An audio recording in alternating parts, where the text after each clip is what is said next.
coming up next is ride engineering. So everybody who loves our Disney rides, come on over. Our Imagineering ride engineers come together from a diverse range of engineering backgrounds to design and build some of the safest and most innovative and reliable systems in the world. Ride engineers are responsible for every aspect of ride system development, from the first concept through testing in the parks.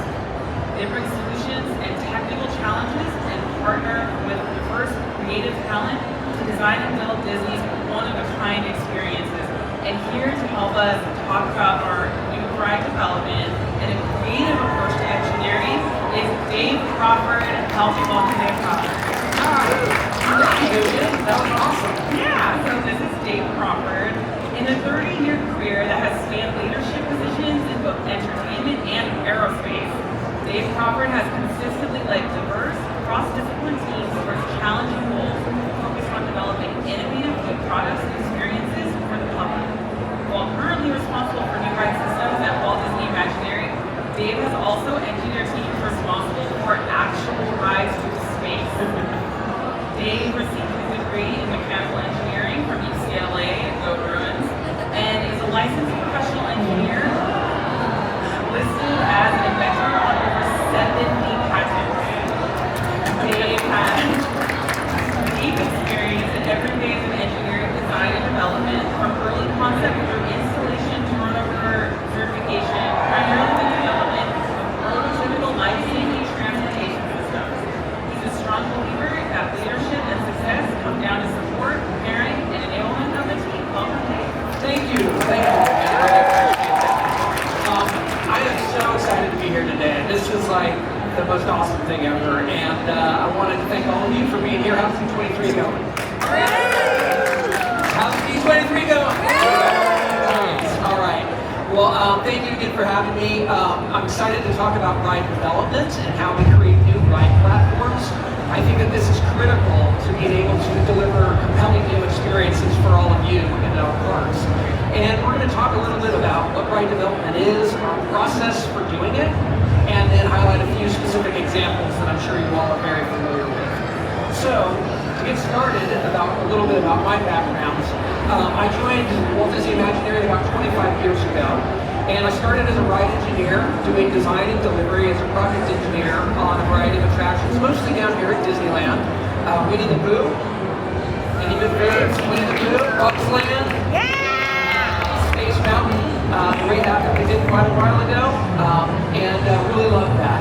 But after about 9 years, had an opportunity to move into creative to lead upfront feasibility work for our Blue Sky team. So I got to work with some of the best creative directors and story writers at Imagineering, thinking about how we could actually achieve the visions that they were pulling together.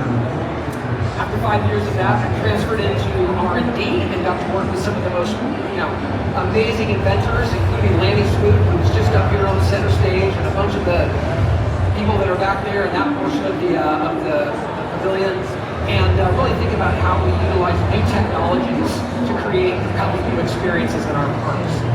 And all of that kind of eventually led me back to the ride engineering team to lead ride development and bring together the best processes from creative, from R&D, and engineering to look at how we conceive and prototype new ride platforms. And that's a really challenging thing, because the requirements that we have for our ride systems in Disney parks typically exceed vehicle engineering in almost any other industry. Our reliability, our duty cycle, our safety are above and above almost any other industry out there. So really excited to do that. Now we're going to talk today about ride development, and that focuses on the ride system component of the attraction. And the ride is basically a big machine. It's a big machine whose sole purpose is to deliver an experience. And it's got to be that experience every hour, every day, every month, year after year after year, reliably, safely, and some of the highest duty cycles around. So it's really exciting. And it involves a lot of innovation, a lot of experimentation, and honestly, a lot of failure. Because when you're doing something that no one's ever done before, it's hard to get it right the first time. So you have to take some risks and take some chances. But we do that in the development environment before we put it into a project. And all of that starts, as many things do at Disney, with brainstorming.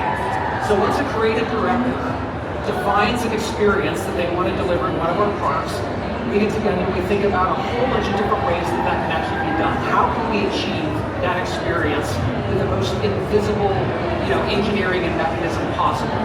And so we look at a whole bunch of different ideas, a whole bunch of different concepts, and then we have to narrow it down to the most viable one that we think is, the best capable of delivering on that experience. And at this point, it's important for us to be able to visualize it, to explain it, to put the same picture in everyone's head so that we can make responsible decisions. And so we use things like game engines, or in some cases, more sophisticated simulations to develop visualizations to show this is what we want to do, this is how we want to approach this new experience. And if something's been done before, or there's obvious solutions for it on the market, then we don't spend too much time focusing on it. Where we want to focus is on the risk areas: technical risk, creative risk, and business risk. And so technical risk is there a technology out there that can allow us to achieve this experience? Is there something that exists? Creative risk is about how does it feel? Do we know how it feels, or do we have to demonstrate that? And this business risk is all about maintainability, operations, capacity, and throughput. Because the best experience ever that is not available to rider is not an option.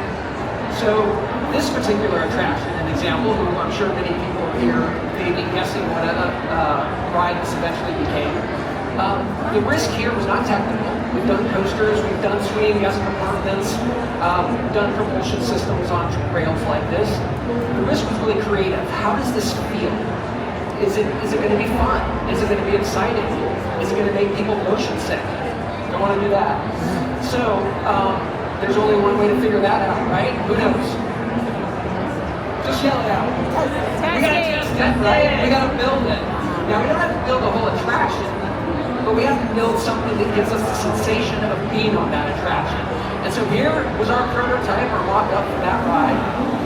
And this allowed us to demonstrate the feeling that this attraction would eventually have. And yeah, it looks, rudimentary. We drove this thing around in the back lot of our campus over in Glendale for about 2 weeks, putting everyone we could in the office on it and asking them, is it fun? Is it exciting? Does it make you feel motion sick? And slowly but surely kind of fine-tune that experience to something that we were really happy with and really excited about delivering to our guests. And this is a typical process for a lot of the early, ride prototypes and mock-ups. It's just how quick, easy, and efficient can you build something that gives you that sensation. This was a lot of fun. Was that you behind the wheel?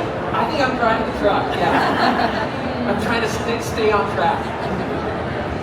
All right, and so at this point, what's the next step in the process is really marrying that ride platform to a specific creative concept. At a specific site. And so we want to look at what is the theme, what is the story that we're going to tell with it. And once we've fine-tuned the experience specifically for that site, for that story, then all you have to do is just design, engineer, and build it. And so this was obviously our 7-board flying coaster, providing enjoyment for millions of guests at Walt Disney World and Shanghai. And a really successful attraction, really neat development that led to a brand new type of ride system for us. But this isn't the only one. We do this anytime we're looking at something new and different that hasn't been done before. So here's a few ones that I'd like to just talk about real quickly. Does anyone know what the top attraction is? Shout it out. Which one? Smuggler's Run. Yep. So this is our Millennium Falcon Smuggler's Run attraction. And this was about technical risk. We had to explore real-time rendered environments on vehicles that were responsive to and interacting with the riders. So very early prototype of that system to demonstrate the capabilities and our ability to be successful with it. The second one, everyone knows that. Soarin', right? This is just a favorite across all of our parks. And this was more creative risk. We had to be able to load people in a really efficient vertical position and then move them up in front of the screen. And so some of the early prototypes were literally done with erector sets to show how that mechanism would work and how we would move people. Really amazing attraction. And the third one, Shanghai Pirates.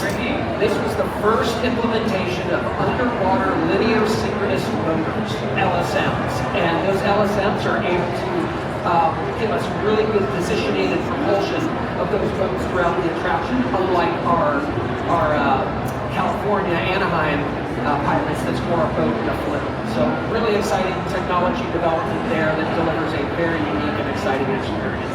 So across the board, we really get excited about development efforts because it means we're doing something new, doing something different, and we're always excited about bringing it into the park and letting people ride it. But sometimes we just like to have fun and experiment a little bit and try something new and different. And so this was literally an attempt to say, what would it be like to sit side saddle on Dumbo? And so we did it, and we gave it a try to see how it would feel, and it was very fun and exciting. And so sometimes we're just trying something new and different that will lead us into new creative directions and opportunities without knowing exactly where we'll end up. So very exciting stuff.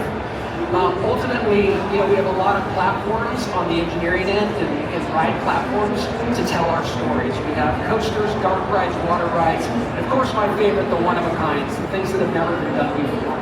And so we're always looking at that. The engineering efforts are always in service of the creative intent. How do we tell this story?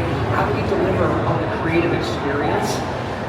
And it's really interesting because I think in other industries that are very tech-heavy and engineering-centered, the form is efficient for the function. Things look like they look because that's the most efficient form for them to do their job. At Imagineering, it's exciting because the form is predefined, and we have to fit the function inside of it. So it presents some really interesting challenges for the engineering teams. And the last thing I want to just mention is that it's all about the team. There are very few aha light bulb moments. It's hard work. It's collaboration. It's a team coming together to just work through all the details, all the risks, all the opportunities, point by point, failure by failure, to get to the end that really results in something new and amazing for our guests. So really excited to be a part of that. That's incredible. I would ask you to maybe share with our guests here, if they wanted to create experiences the way that you do, what advice would you give them? So the great thing about ride development is it's not engineering specific, though it is engineering heavy. But we have creative directors, story writers, show producers, lots of different people and capabilities that all come together to do this. For engineers, it's a really exciting thing because of the R&D and the iteration. So being okay with failure, being very curious, always pushing through tough times where it didn't go the direction that you want, but staying optimistic and positive is really important. My background is mechanical engineering, but we use electrical engineers, software engineers, industrial designers. They're all part of this and bringing it together. So obviously on the tech side, it's about getting into those engineering curriculums and programs, building your experience, and always trying to move in the direction of something new and different. That is absolutely fantastic. Please get a round of applause for Dave Crawford.